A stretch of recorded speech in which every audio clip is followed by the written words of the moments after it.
Welcome to the Women in Public Policy Program's Seminar Series podcast at the Harvard Kennedy School. I'm going to go ahead and get us started. Welcome. Oh no. My name is Hannah Riley Bowles. Welcome to the seminar today. We here at WAP our mission is to close gender gaps in the areas of economic opportunity, political participation, health, and education.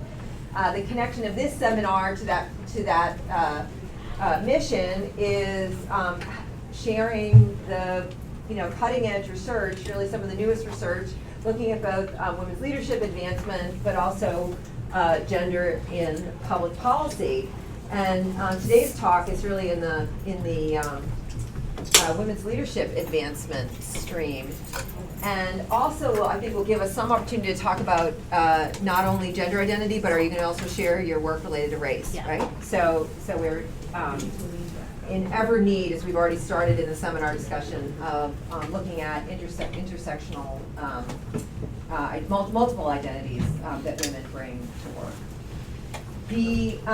So before we get started, are we recording today? Okay, so I want to give people the sense that, think about the fact that you're not just in this small seminar room, that we have now, we broadcast, thank you. We broadcast the seminar. And so we've had now thousands upon thousands of downloads. So as we're having our conversation, don't just think about being in a small room, but please also take into account that there are other people who are going to be downloading the podcast. And so related to that, we follow the guidelines of the speaker in terms of our process, and I believe that Ashley is open. I'm going to introduce Ashley in a moment, that she's open to conversation while she presents and then leaving some Q&A at the end. But I do ask that when you pipe into the conversation, that it be a question as opposed to a commentary is typically our rule. And that it relates actually to the presentation. Okay. So now I get to introduce our speaker today, Ashley Martin, who is one of my absolutely favorite people. She is a doctoral student at Columbia Business School. She is doing absolutely fascinating work looking at how we talk about diversity in organizations and the implications of how we talk about diversity for not only the evaluation of individuals from diverse backgrounds, but also their own sense of self-empowerment, which is really exciting. And she's a rock star doctoral student, already lighting up to the job market, has won multiple awards, and we are honored to have you here. Thank you very much. Thank you, Hannah, for that lovely introduction. So I am so excited to be with you all talking about some of my work on how to discuss diversity, or more specifically, how the ways in which we discuss diversity differentially affect women and minorities. And so I think we can all see that recently there's been this increased push to talk about diversity. We're constantly being told that in order to leverage any of the benefits of diversity, we really need to be talking about it. And we've heard this often for race and for gender. We're told that to be blind to difference is counterproductive, and that there are differences that exist, so we should be discussing them. And this isn't something that's just being espoused from the mass media, but in fact, organizations are adopting this approach as well. In fact, most organizations adopt this approach. Applebaum and his colleagues found that organizations were used three times as many statements like we celebrate, we recognize, we emphasize, we acknowledge difference, rather than statements like we believe in equality or we treat people equally. So Apple's a good example. It's just an excerpt, but they say we believe in equality for everyone, race, gender, age, amongst a plethora of others. We celebrate their differences. Colgate says recognizing and valuing differences is vital to our culture. This diversity includes culture, race, gender, amongst many others. And New York Life says we hire employees from a variety of backgrounds, including a number of different identities. We take every opportunity to recognize and celebrate these differences. And so we can see that through mass media, through our culture, through organizations even, we're being told to embrace difference, to approach difference, to talk about difference. But is this a good idea? What does research have to say? Well, luckily, this has been studied in much research, at least on the race side. It's been studied in over 100 papers in the social sciences. And in fact, they find that talking about differences or recognizing differences, acknowledging differences can be a good thing. So for example, it reduces bias from majority members. Now this is predominantly done on African Americans and whites, and what it finds is that for whites, it in fact leads them to detect discrimination. So if you can see difference, you can recognize difference in the way we're treated. It leads them to be more motivated to perspective take, to try to engage with people of different racial backgrounds. And it also leads people to be more interested and engaged with difference, rather than ignoring it through ignoring racial contact. But it also increases engagement from minority groups. So minority groups feel like their identities are validated, they're not being forced to assimilate into a dominant culture, and in fact they feel more group self-esteem. So if one was to walk away just using race, we might think that this is a great idea, that we should be embracing all of our differences. But I identify as a gender scholar, which is why I'm with you all today. And I wanted to see whether or not this strategy actually worked for gender, because we're applying it to gender.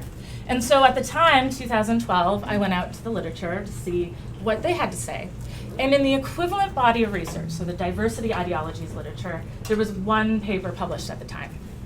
And this paper showed through correlational methods that in fact, being aware or recognizing, emphasizing gender differences, in fact was related in social contexts to benevolent sexism. So first of all, a form of sexism doesn't sound good. Second of all, benevolent sexism is a form of sexism that sees women as lovely, as wonderful, but denies them agency by seeing them as dependent or in need of men. And so it was really unclear to me whether or not, in fact, embracing these differences was a good idea. And we can see it in our everyday lives as well. Google provides a great example. They found themselves in hot water recently because an engineer there dared to discuss difference. He dared to discuss diversity. But the diversity he was discussing was the fact that women are underrepresented in upper echelons at Google because of their biology. They have less testosterone, so they don't want status as much, and they're not trying as hard.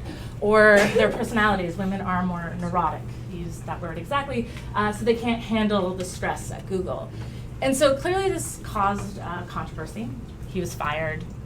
There were protests about it. There were counter-protests. The Twitterverse went up in a frenzy. So we can see that we're being encouraged to talk about difference, but it's kind of more complex than that. In fact, it can have some real unintended consequences. And this is because as not only a culture and a society, but as a field, we really haven't discussed or systematically explored the types of differences that we're talking about, whether they're similar for race and gender, and how they affect outcomes for each group. And so this is the purpose of my talk today. I'm going to be asking, is an awareness approach equally effective for race and gender relations? And I'm going to be exploring this by looking at types of differences, the attributions we're making for them, and the forms of bias that they're affecting. And then, because as I mentioned, there was only one paper at the time, I think there's 3 now, about the little work that's being done on the gender side of things. I really want to know, what are the implications for women at work? And I'm going to look at this through men's evaluations of women, women's own confidence and self-efficacy at work, and even male-female interactions. So I have a lot to cover today, which brings me to the ABCDs of my talk. So I'm going to be looking at the effects of awareness on attributions for difference, so the types of differences we're talking about, the effects of awareness on outgroup bias, on women's confidence, and on dyadic interaction. So in the first part of my talk, attributions, I want to look at 3 studies. And I want to show you today that, in fact, when people generate race and gender differences, they think of different things. So race and gender differences actually hold unique content and attributions. In study 2, I want to show you how these approaches, these awareness beliefs, this idea that we should recognize, celebrate, emphasize difference, actually acts on these different attributions and affects unique differences for race and gender. And then in study 3, I want to show you that in fact this has consequences. That these types of differences that we're emphasizing and suppressing through talking about our differences actually cascade and act upon unique forms of bias for women and minorities. So in study 1, the goal was to examine attributions for spontaneously generated differences. So a very simple study, I asked 143 MTurk participants either to list out race or gender differences. So they got this question, please list out 10 differences between blacks and whites or men and women. And they got 10 boxes, so they were allowed to list as many differences as they want. And then I showed them these differences again. And I said, please indicate the categories that you think are at play for these differences, or you think that are most likely the cause. And biology and personality I selected because in my own understanding of the problems with emphasizing gender, this is what seemed to be coming up. But in my scan of the literature for race, the themes that really came up were opportunity and culture. So I wanted to see if those same ones were evoked for gender. And so they could pick as many or as few as they wanted. And so what we find here is that for race, in fact, people are listing for race, they're listing significantly less biological differences than gender. Even though a lot of them had to do with skin color, a lot of them had to do with hair, they were still listing a lot more for gender. In terms of personality, we see a whopping difference there. People think that gender differences are much more due to personality than they do for race. In terms of opportunities, we see people are listing out opportunity differences more for race than gender. And in fact, when we're talking about culture, this was marginal, but it seems as though people are thinking of cultural differences more for race than in fact gender. And so in terms of what the study is meant to show, it's meant to show that the types of differences people are thinking of when asked to just generate race and gender differences are that race revolve really around external differences. A lot of the differences that we're thinking of for race are really these things that revolve around opportunity and culture that perhaps might be good to expose or recognize. But for gender, the types of differences that people are really embracing or recognizing seem to be around biology and personality. And this is going to have different consequences for minorities and women. Yes? To what extent is this a social desirability issue, especially given that historically people utilize biology and these like internal attributes to describe racial differences, and now that's gone out of favor, but it's okay to do that for gender because we just see gender as fundamentally different. So from like a social dominance theory perspective, gender is a very different hierarchy than race, and so because of that, biology plays a large role. It's harder to strip away, but people want to use biological reasons to explain race. It's just not in favor now. So I think that's a very interesting point and a very interesting question, and I agree. I think the interesting thing in that your own comment is the fact that for biology, we're still comfortable recognizing it for gender in a way that we're not for race. And so in the sense that there's social desirability for both race and gender. No?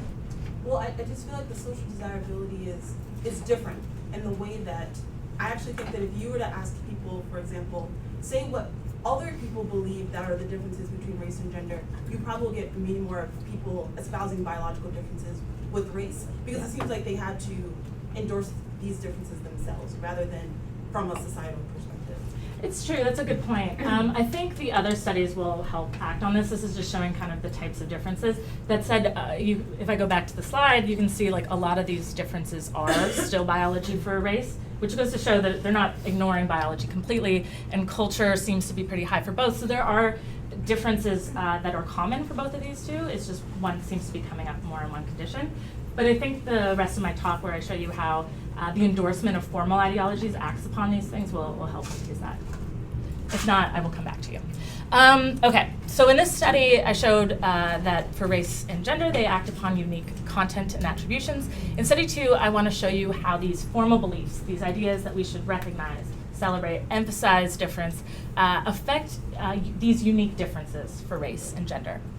And so study 2, that is one of the goals. But the second is to measure individuals' awareness beliefs. So these dispositional beliefs, how one thinks they should approach difference.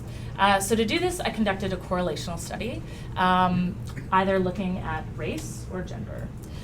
And so the independent variable was an awareness scale. Now what's very interesting is that awareness scales are often used in the context of race, but they're often conflated with the types of differences. So an awareness item would be, I want my children to be exposed of the traditions of different racial groups. So embedded in that question is really traditions, it's about culture, and so I tried to strip that away. Thank you, Hannah, for that lovely advice. So I collected all the measures previously used, and I tried to use the ones that best match race and gender together, and I'll go through the items. And then the dependent variables were internal and external attributions for difference, where the hypothesis is that when we're aware of race differences, we're really aware, or we're trying to be aware of culture and opportunity. But when we're aware of gender differences, we're really aware and trying to be aware of biology and personality. So I had outgroup members take part in this study, about 80 white people in the race condition and about 80 men in the gender condition.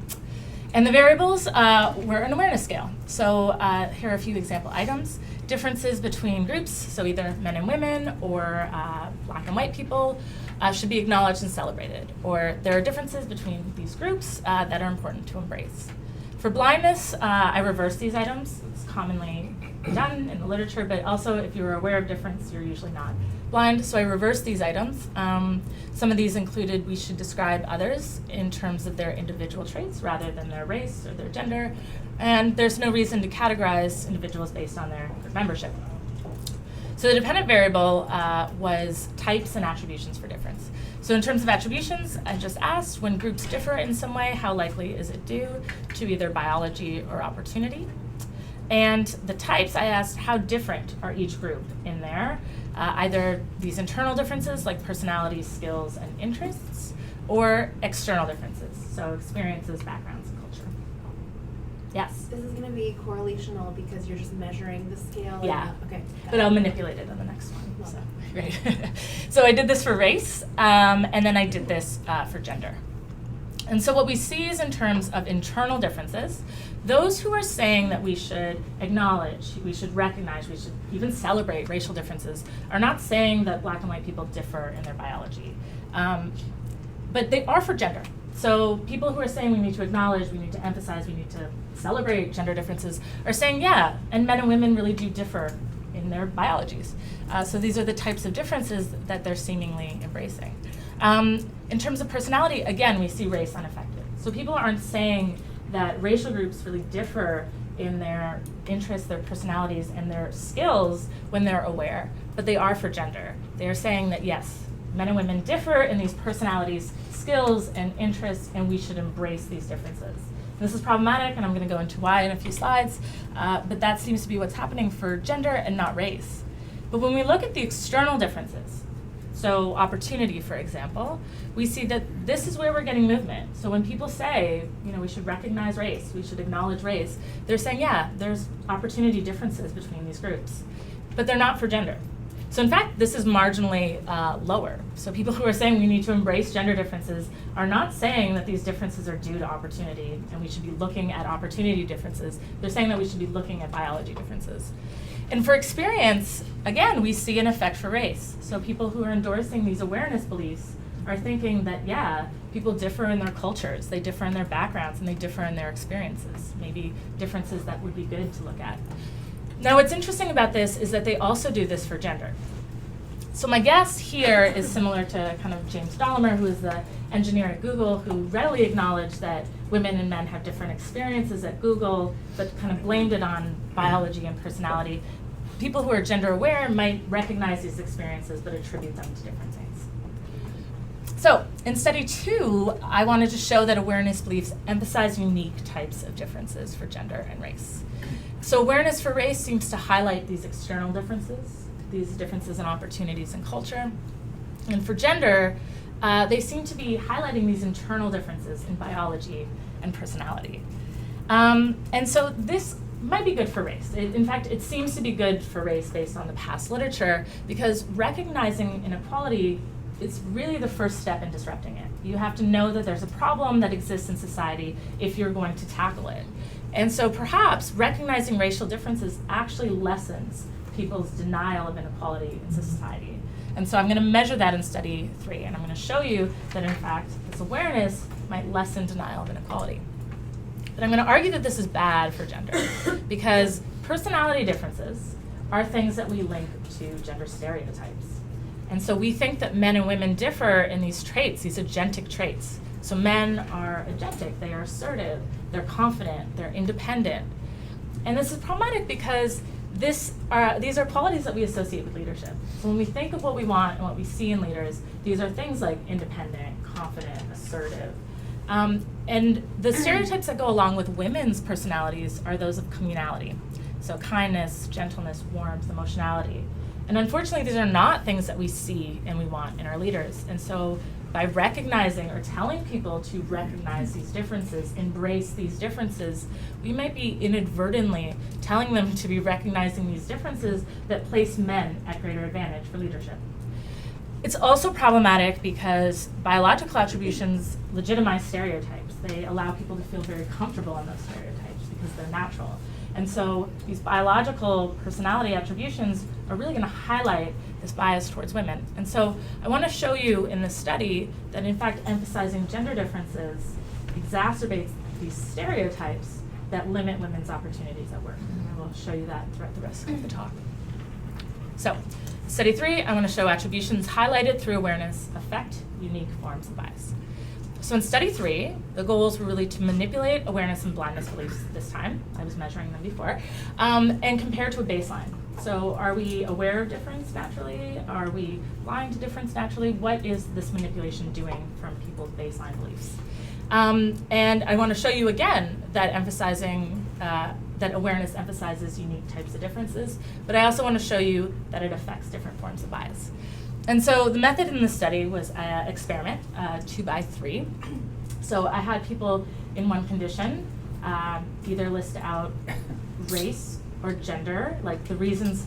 I had them list out why it was good to be aware of race or gender differences, why it was good to be blind to race or gender differences, or just think about race and gender differences. And I'll walk you through this in a moment.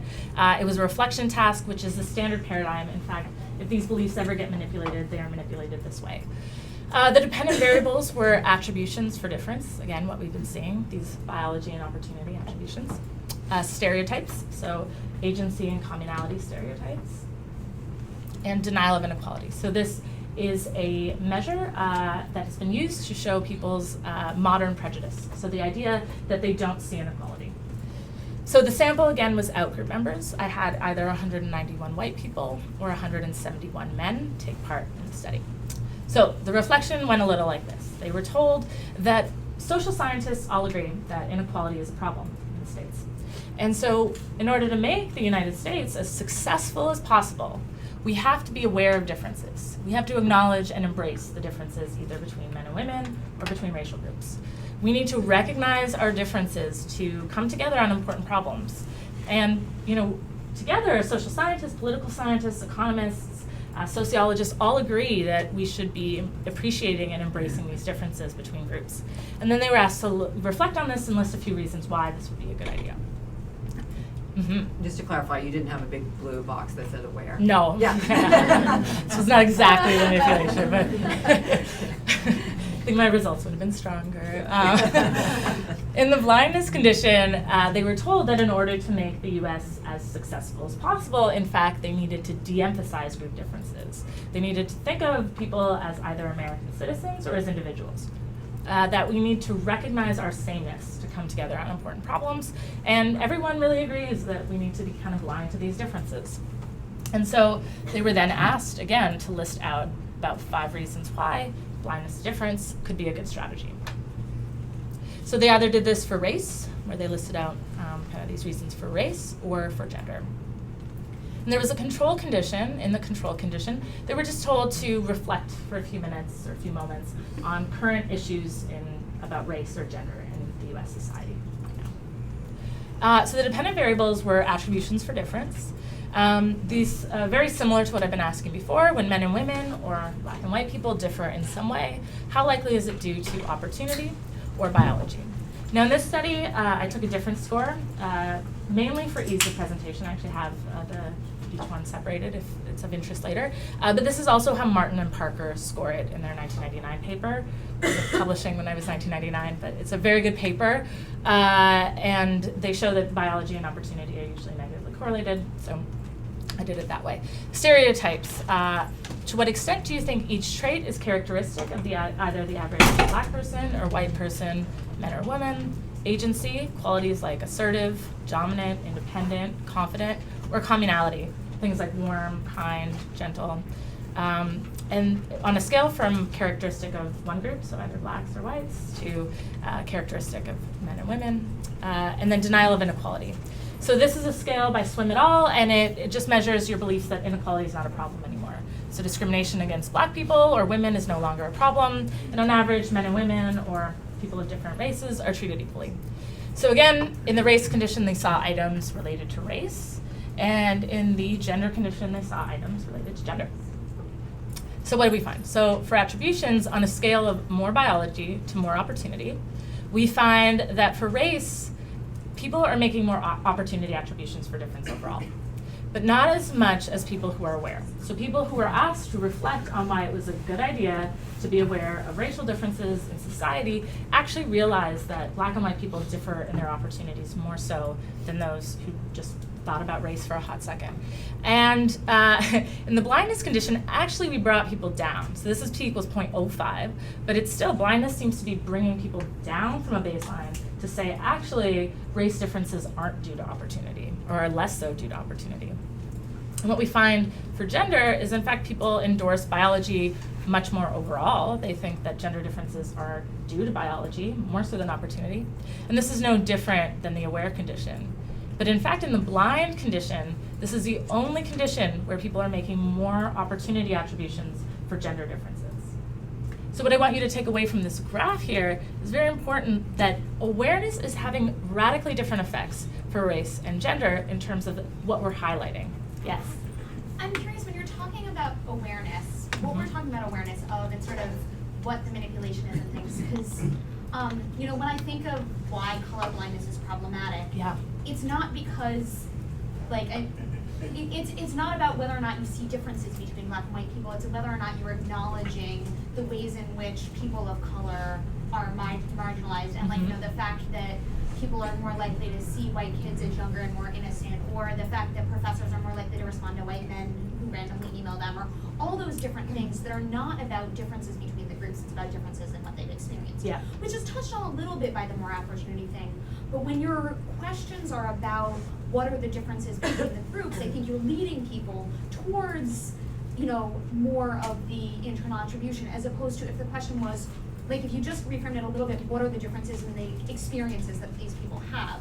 And so awareness of, if you're heightening people's thoughts about sort of differences between groups, I think it's almost pushing them towards the biological one, which obviously is not completely going there. People are still noticing opportunity. But if the question was about awareness of ways in which different groups are treated differently, it seems like that might be a totally different conversation. And so I'm wondering. So I don't know that it would be a totally different conversation. I think it's an apt point, and I think it actually demonstrates this kind of what's happening for race, because I think people do realize that colorblindness is about some of those things. And the idea that, when you manipulate, I guess, the idea that racial groups have different experiences, I don't actually expect to find much differences between these groups. I do for gender. So for gender, we're not having that conversation. We're not saying gender blindness is bad because we're denying men and women's different opportunities. What's happening is kind of this social role stereotyping. But I wonder whether that's because you framed the question, what are the differences between the groups? Whereas, if it was, for example, that in hospitals they take women's pain less seriously or something like that, those things, that's not differences. Like if you ask me what are differences between men and women, I'm not going to talk about that necessarily. Whereas if you asked what are differences between men and women's experiences, I would. And so it does seem like the way that, partly because of some of the differences you're highlighting in the way you think about it, that slight tweak in what you're talking about being aware of can make a huge difference in the way that it influences people's attributes. Absolutely, and I love that. I think that is, if you took one thing away from my talk, it's really, we need to shift the types of differences that we're talking about, and not necessarily we need to not talk about differences. But I do, this is my last study on race, but I do have other studies where I look more at that through different questions. I'm also going to show you kind of this denial of opportunity measure, which might kind of get at your thoughts a little bit more, but it's interesting, very interesting. Thank you. Okay, so in terms of stereotyping, what I found very interesting on a scale from more, I guess, minority group, blacks and women, to more whites and men, we find for race, so on a scale more blacks to whites, we see that in fact these manipulations are not affecting stereotyping for these groups. In fact, they're not even different from each other. But for gender, on a scale from more women to more men, we see, first of all, that people are associating men much more with agency. They associate men with things like assertive, confident, independent, all these great things for leadership. And they do so similarly in the aware condition. So people are saying, men are better at these things when they are aware. But it's in the blind condition, in fact, that this comes down. So people are seeing men as significantly less, or comparatively less agentic in the blind condition than either of those other two. And so what this suggests, again, it seems to be that awareness is the baseline for gender in a way that it's not for race. So we are aware of these differences. Yes? I realize your main control group here is sort of within the gender condition, but I wonder if you thought about trying to actually measure a race stereotype. I don't know the agency communal thing as well as you probably do, but it seems like you're taking a gender stereotype and seeing if there's action on race, but if you took a race stereotype, you might actually get action on that. Yes, and past research has said that, in fact, this can exacerbate stereotyping. It's usually positive stereotyping. Positive stereotyping can be just as insidious as negative stereotyping, so I'm not minimizing that at all.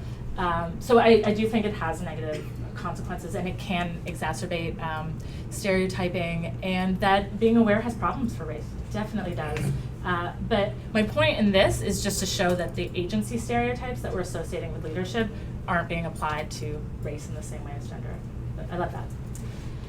So what's interesting here is for communality, these similarly gendered stereotypes is on a scale from more whites and more men to more blacks and more women, more women, we see that in fact people, first of all, associate whites overall more with communality and associate women overall more with communality, but these weren't affected by the condition. So there's no differences between the condition. I'm really not moving communality here when I'm manipulating beliefs about whether we should be aware or blind to racial differences. Now I have thoughts about it. I'm interested in opening it up to discussion, but this is going to come up again. Communality is not as affected as agency. So in terms of denial of inequality, what you find is, in fact, that awareness is bringing down denial of inequality. So it's allowing people to recognize, at least comparatively more, that there is discrimination that happens against black people in society. And this is no different from the blind. So again, it looks like blind is the baseline for these things, and awareness is really pushing people to see more. Whereas for gender, although blindness, again, seems to be directionally having some positive benefits, and I found that it has in other work, this is not significantly different, which again, I think just demonstrates the point that even if it's making people more aware of women's opportunities, it's doing this more strongly for race than gender. So, oh yes, please. One question. Do you think that part of this is due to this difference between almost like you talked about external versus internal, and I think of the phrase like systematic or structural racism, that makes sense, but we don't talk about systematic or structural sexism in the same way. Yeah. And so thinking about, like, again, if people don't feel like they can assign a blame on personality, so the only thing left for race is sort of this more structural aspect. And so if you go talk about the difference between groups, the only thing that they can think about is a structural way, and they're like, oh yeah, that kind of sucks.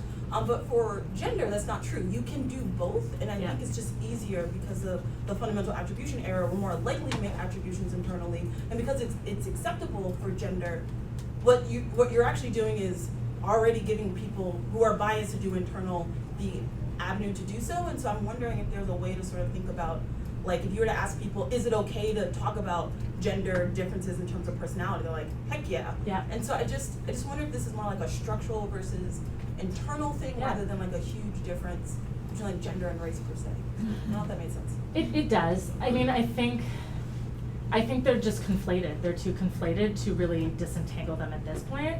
But yeah, I definitely think the problems are about the structures and the way we're talking about these things rather than the groups themselves. I mean, I think an interesting avenue would be to look at other groups. I've only really examined race and gender myself, but what happens with age or disability or even cultural differences? I mean, I'm conflating culture and race in here as well, but I mean, I think you would have to extend it to a variety of groups to really understand what it is about the differences, but I really think that's interesting. Yes? Yeah, I just had a quick question about the study participants. I know that you said that they're outgroup members, but can you tell us where they came from? Are they Columbia students or? So they were NTERG participants in the study. Okay. So just, are you familiar with NTERG? It's an online panel where people log on and they complete studies. Great. Okay. Did you say it was done online? Yeah. So people were totally anonymous? Yeah, absolutely. They're always anonymous. Fire bee. Anyways, so what I've shown you in studies 1 through 3 is that awareness for race seems to be highlighting these differences in opportunity and culture, which perhaps it's good to be having this dialogue about, right? Because it exposes inequality facing African Americans, which is a precursor to reducing bias. But awareness for gender really seems to be highlighting something different. It seems to be highlighting these internal differences in biology and personality that reify these gender stereotypes that limit women's opportunities at work. And so for the rest of the talk, I really want to focus on women and how these ideologies or these approaches to difference actually affect women's opportunities at work. So I'm going to be looking at bias in the next study at least. So I want to show you that these awareness ideologies really act upon the stereotypes that I just showed you to affect women's opportunities, specifically in the domain of hiring. And so this was an experimental study, and the goals of this study, one, were to change the paradigm because I had people really go through a heavy-handed manipulation. They had to sit there, and on average it took them 8 minutes to reflect upon why it's good to be aware or blind to race or gender. But in the beginning I talked about these media messages that we're being bombarded with. How do these media messages actually affect our cognition and our behavior towards women? So I do it through a media message. And I want to show you the downstream consequences of these stereotypes, which is workplace hiring. So in the sample, again, NTERG men, 72 outgroups members. It was a 2-part study, the first part being a reading and comprehension paradigm, taken from Williams and Eberhardt, and the second was a hiring evaluation, which I took from Heilman and Okamoto. And there were 2 conditions. So they were either given an article that they were told to read and evaluate. We were interested in their opinions, what they took away from it, either on why it's good to be aware or blind to gender differences. And then I had them do a leadership evaluation. So I had them read a resume, and they rated this resume on the woman's leadership potential and whether or not they would hire her. So I'll walk you through a little more specifically. So in the awareness condition, they were given an article again. They were just told we were interested in their opinions. And this article espoused the benefits of being aware of gender differences. So it had items that I actually used in the last reflection task, but this time it was embedded in the article.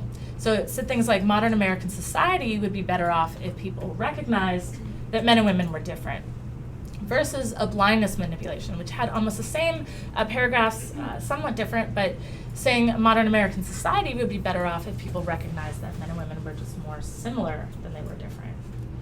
And then, so in the next part, they moved on to do a hiring and resume evaluation study. So they were told we were interested in their opinions and thoughts on a few candidates for the position of Associate Vice President of an investment bank. And so they were given information about the job, what it entailed, what they would have to do. They were given a list of 8 names that they could randomly get, 8 of which were men, 2 of which were women, again, to reify the gendered nature of this job. And they were given, all of them were given Elizabeth Walker's application to evaluate. So Elizabeth Walker was good. She was a good candidate. She was a strong candidate. But there was some room here because gender stereotypes thrive under ambiguity. So she had some experience. Her ratings were pretty good, but there was room to have a difference of opinion on it. And so I asked them, to what extent do you think Elizabeth possesses these characteristics, these agency characteristics that I showed you in study 3? And then I asked, how likely would you be to hire Elizabeth, or would you recommend her to be hired? And so what we find is in the awareness condition, people are rating Elizabeth lower on her leadership evaluation than they are in the blind. So when we tell people, we should be aware of gender differences, they're rating Elizabeth as less good of a leader. And they're also less likely to hire her. And in fact, if we look at this model to see kind of what's driving the effects, we can see that this decision to hire her is mediated by this leadership evaluation. So these awareness stereotypes, these agency stereotypes that are being highlighted through awareness actually have consequences, at least in this experiment, for women's likelihood to be hired for this really high-powered job. And so the takeaways for this study were that men who were gender aware, they evaluated women lower on leadership ability. They were less likely to hire her for this high-powered job, and this likelihood to hire was really driven by these stereotypes that were exacerbating through awareness. Yes? So in your first studies with the race comparison, it was great because you could basically not attribute anything to experiment or demand because it would have been going on in both conditions. How do you think about experiment or demand here? Where in the awareness condition you're saying, you know, genders are really different. Yeah. Now think about this woman. Do you have a way of sort of teasing apart sort of what they thought you wanted to hear from what they really wanted to do? I mean, I've thought about experimenter and demand effects quite a bit because these are really laden with value, I guess. In both conditions, they're hearing ways to, I guess, approach equality. So there's really heavy gendered content in both, which kind of alleviates my concern about gendering things. But you're right. I guess telling people that we should be embracing men and women's differences is making them be more aware of differences. But I think the point is that it's making them aware of certain types of differences. And I have done this experiment with race many times, in fact. It's just very anticlimactic to show people that these leadership stereotypes aren't affected, which could be demand effects, right? It could be like, I don't want to rate, African Americans different in either condition. I don't know. But I think that's helpful to know. Yeah. And I guess I think in your shoes too, you might argue that when companies publish these statements, they're inducing some form of demand too. So even if part of it is just operating on what we think is acceptable, maybe that's a channel that's actually important to understand. Oh, that's such a great point. I will incorporate that. Yes, sure. Do you think that you would have found the reverse pattern if in the aware condition, what you're actually doing is breaking the link between the stereotypes themselves and leadership? So thinking like women are communal, and that's supposed to be not a good stereotype of leaders, but if you left alone that women are stereotyped to be communal, but then tap this idea that communality is not that big of a deal for leadership, you might find the reverse. And the reason why I'm bringing this up is because when I think about race and racial stereotypes that, wearing dreads is not seen as professional, what a lot of, I think, bringing up differences between groups is doing is breaking the link between dreads and professionalism, not necessarily the stereotype link between African Americans and their hair. And so I'm wondering if maybe that gender aware is okay, it's just at the location in which you're making people aware that gender differences or racial differences are a thing. Yeah. So I'm just trying to, going back to your first idea about communality. So you said if I were to evoke communality stereotypes in this? Like if you go back to your manipulation, you said, it's important that we recognize gender differences. If there was just one more line that, the idea that there's not just one leader, or there's not just this one idea of leadership, and that all kinds of traits can make you to be a good leader, what you might find is that even though people might be stereotyping women more, that actually might make them hire them more in the aware condition because of that is the link that's being put. Yeah, I think that's a good point. I mean, my manipulations are devoid from any sort of difference. I try to make them just like think of differences on your own. But I think it's really hard. I think it's a noble goal, but I think it's very hard to break the stereotype of leadership with agency. I would love to do it. I think it just requires more, like to have people go into a mindset where they now think that leaders are communal, and then to, I guess, go through my manipulation is confounding, because it's really changing a stereotype that is so entrenched. I'm just showing that it's acting on the stereotype that's very entrenched. Cool.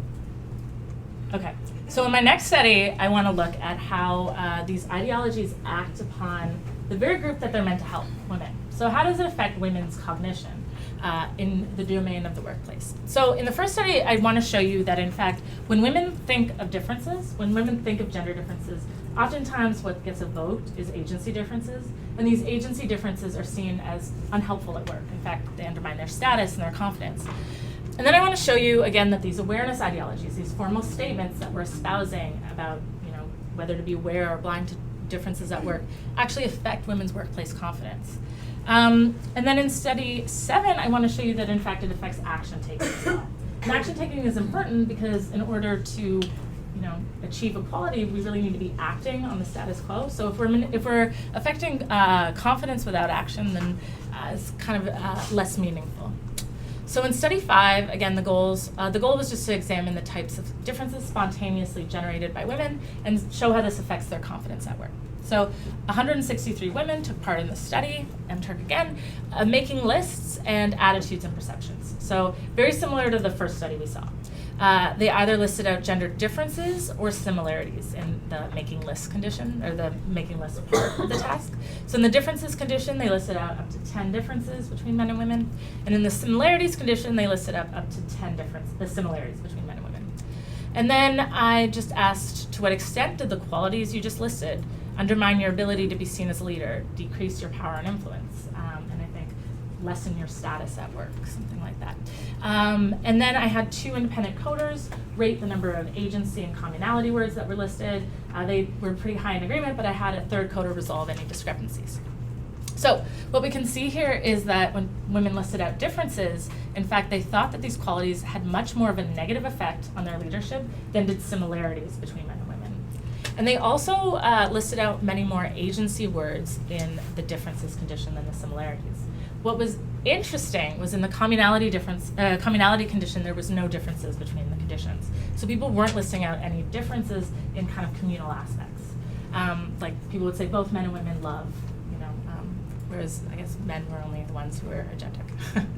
So what we find here when we look at what's driving this negative effect on confidence from the differences condition, in fact, agency words does mediate this effect. So the idea that gender differences is evoking agency differences, which is evoking kind of negative effects on confidence. And so in study 6, I wanted to look at how these awareness approaches actually affect confidence. So I also wanted to compare to a neutral baseline. So as we saw before, awareness seemed to be the baseline for men's stereotyping. What is it for women's confidence? So I had 115 women take part in the study. It was a 2-part study, reading and comprehension, again, and then attitudes and perceptions. So I had 3 conditions, either an article where they read about the benefits of being aware of differences, or the benefits of not being aware of differences, or a control condition that was completely devoid of any gendered content. It was about a school recycling program in New York that has caught on in New York. And then the dependent variables was a workplace confidence scale that I've developed and validated in a different study. This scale really captures people's action-taking efficacy at work. So their comfortability challenging others, disagreeing with others, overcoming hard challenges, performing better than others. And what we find is in the control condition, women are endorsing confidence, I guess, above the midpoint, 4 out of 7. And in the aware condition, no differently than the control. But actually in the blind condition, they are endorsing workplace confidence significantly more than both the aware and the blind. So it really is seeming like awareness is our baseline. These messages that we're espousing about gender differences have really been internalized, and blindness, this idea that gender differences aren't as important, is moving people from the baseline, moving women specifically to be more confident. So in the last study of this section, at least, I wanted to examine how awareness affects women's workplace confidence, but also their action taking. So 126 female managers took part from an MTurk study, so we screened them in advance, and we did a 2-part study, reading and comprehensions, and this time judgment and decision making. And so again, they received either an awareness or blindness manipulation. And then they rated themselves on agency, so their self-identification with these agentic qualities. They filled out the workplace confidence scale, and then they did some action-taking scenarios. I'll walk through those in a moment. So identification with agency. We just asked, to what extent does each adjective describe you? Leader, assertive. So this is almost like self-stereotyping of agency. And then we gave them the workplace confidence scale and the action scenarios. So in one, these have been shown and validated to correlate to actual real-world action taking, but it's used a lot in the literature on this. So in one scenario, they're given a blackjack hand, and it's kind of risky. They're asked if they'd like to take a card. Taking a card is coded as taking action. They're given the pros and cons, so both good and bad things about going first in a debate, and they're asked if they want to go first, do they want to take the initiative. They're told that there's a felon who's been wrongly convicted, and they could take action against it, but it would require some cost to them. Would they like to take action? And then finally, they're given pros and cons of negotiating for their dream job. It's kind of risky, but it would lead to some benefits. Do they want to negotiate? So it's coded on a scale of 0 to 4. And so what we find, very similarly to the past conditions, is that in the awareness condition, women are identifying with agency less than in the blindness condition. They're also rating themselves lower on workplace confidence, and they're taking less action in terms of the scenarios. And if you look at the best model fit for this, you'll see that in fact this effect on action is really driven by the idea that awareness makes women identify less with agency, so they're no longer seeing themselves as all these male stereotypes. It lowers their workplace confidence, and it leads them to take more action, or less action. And so this explains it better than any other iteration of the model. So we can really see that these agency differences are the ones that are being evoked through awareness, and they're having outcomes on not only women's confidence, but their action taking. And so what I'd like you to take away from this is that women who were gender aware identified less with agency traits, had less workplace confidence, and were less likely to take action. Okay, so in my final study, my favorite one, I looked at dyadic interaction. So I looked at how men's awareness beliefs affected male-female interactions. Now, I looked at men's. I think women's are just as equally interesting to examine, in fact, a future direction, but I wanted to isolate the effects. First, we know that men tend to be more dominant in interaction. Second, men seem to harbor more bias towards women. And third, it's unclear if we manipulated both who would be driving these interactions. So I wanted to isolate the effects by just manipulating men. And so the goals of this study were to see how men's awareness actually influenced men's openness and women's influence. So I had 100 students come to the lab to take part in the study. There were 50 same-race male-female dyads, and they took part in a 2-part study. The first was reading and comprehension. They all did the same exercise, but only men were given manipulations. And then they did a performance and interaction exercise. So there were 2 conditions, either awareness or blindness. These were only given to men. And the dependent variables were talking time, so we coded how much they talked during the interaction. Their openness, we had 2 independent coders who knew nothing about what was going on, code how open they seemed to each other, and we looked at the interaction quality. And I'll go through these in a minute. So, the manipulation. So in this study, only men read this article. So they were either given an aware or blind article, and the women always got a control. So they always read about this local school's recycling program. So they had no idea what mindset men went into the interaction with. And then they were told, okay, we're done the reading and comprehension task. Please move on to the next part, which is the bushfire survival task. So I don't know if you're familiar with this, but the bushfire survival task is basically the idea that you're given a scenario where you're stranded in the Atacama Desert, and a number of items have landed with you. So you're stranded and you have some items, and you need to rank order the items in terms of importance. And so there's 2 things to note about this task is that, one, it's seen as male typed, so people think that men do better on it. Men do not actually do better on it, but it's perceived that men do. And second is that there is a hierarchy of the rankings. So, for example, water is more important than salt. Experts have come together to kind of converge on what the best ranking is. So there are objective answers. So they first did this alone. They rated the items by themselves, and then they had to interact for 8 minutes together, and we coded a minute of the interaction, and then they had to come back together and re-rank items. So we had 2 coders. Again, they were blind. They had no idea about the hypothesis of the study, and they had no idea about the condition. So they actually had no idea that they had even been in an experiment. Just told them we were interested in behavior. So they rated how much talking time each participant spoke with stopwatches. They were given a list of behaviors to look out for based on Linda Carley's work, for openness, nodding and listening, incorporating ideas, even kind of phrases that would suggest openness. And then they rated their overall interaction quality. So things like the dyad worked well together, and the dyad had an effective interaction. And so what we find, I know talking time is interdependent. If one talks more, someone has to talk less. But I thought it would be good to show both because there's no more silence in each of the conditions. So in the aware condition, men seem to be talking more than women. That's not significant. But in the blind condition, women are talking significantly more than men. And so blindness is really seeming to have men lean out so that women can lean in. In terms of openness, we see that in the aware condition, men are less open. So this is a result traditionally found in these types of tasks, where men are, less open to other people's ideas. But in the blindness condition, men and women are equally open to each other's ideas. And in fact, coders who had no idea, if anything had happened to the participants, thought that people in the blind condition, in fact, had a better interaction. So that when men were primed with gender blindness, people thought that overall the interaction looked better. And so what I want you to take away from this study is that when men were more gender aware, in fact, they talked more and they were less open to women's suggestions, that men and women had less effective interactions, and that gender blindness, I've been talking a lot about gender awareness and the negative effects of gender awareness, but gender blindness seems to allow men to kind of lean out, to allow women to lean in. And so in 8 studies, I've gone through 8 studies today, I've shown you the effects of awareness on attributions. I've shown you that race and gender differences have unique content and attributions, that awareness beliefs emphasize these unique differences, and that the attributions highlighted through awareness actually cascade and affect different forms of bias.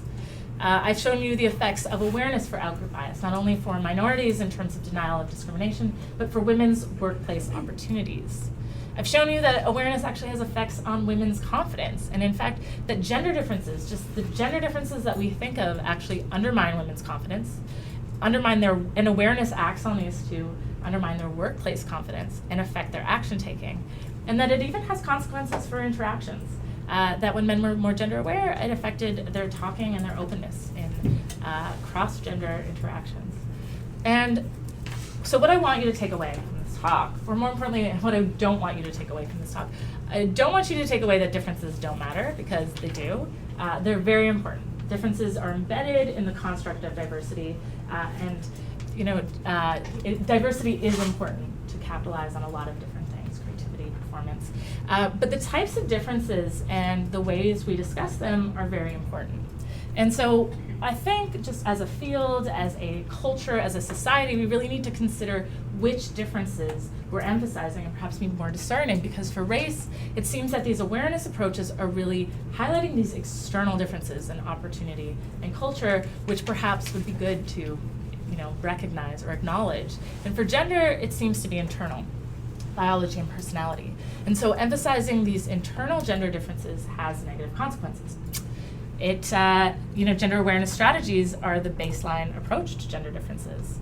They highlight stereotypes, they increase bias, and they reinforce men's greater influence and interaction. And they undermine women's confidence and action taking at work. And I've talked a lot about, again, gender awareness and the consequences of gender awareness, but gender blindness seems to be an intervention to act upon these baselines. In fact, gender blindness reduced men's stereotyping from the baseline, and it increased women's confidence from the baseline. So perhaps instead of discussing or constantly discussing the differences between men and women, discussing similarities might be an effective intervention. And that's basically the takeaway from my talk. I have a few future directions that I think would be interesting to look at. The first, I think this talk suggests that diversity strategies really shouldn't be monolithic, the way that we're approaching diversity in terms of race, age, gender, culture, disability, veteran status.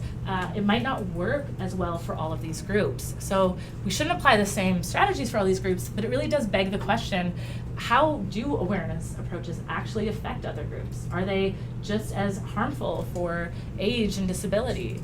Also, how do these approaches affect people with intersectional categories? If you say we should be aware of race but blind to gender, how does that affect Black women who fall into the intersection of both? Also interesting question in my mind is the consequences of making salient external differences.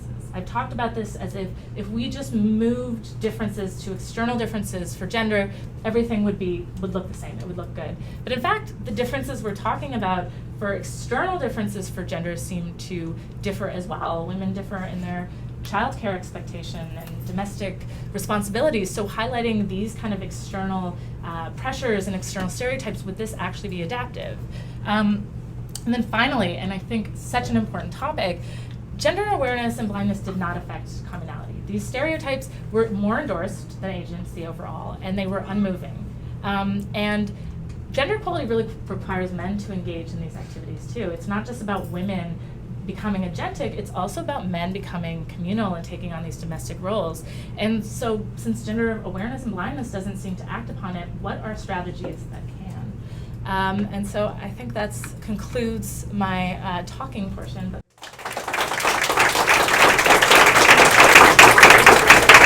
And it's totally inspiring to see a doctoral student who's unearthed. I mean, I think what you didn't really talk so much about is how much, like, in some ways these findings were surprising to you, you know? And so a lot of this has been a journey of figuring out this kind of counterintuitive thing, and look at how much work there is to do, which is so ideal. much, Yeah. So it's fabulous. So thank you, and please join us again next week. Another terrific presenter, one of our WAP fellows, Jia Xu, is going to talk, we're going to get on the policy side looking at intimate violence and sexual violence in Chinese society. So hope you can join us for that conversation as well. Thank you.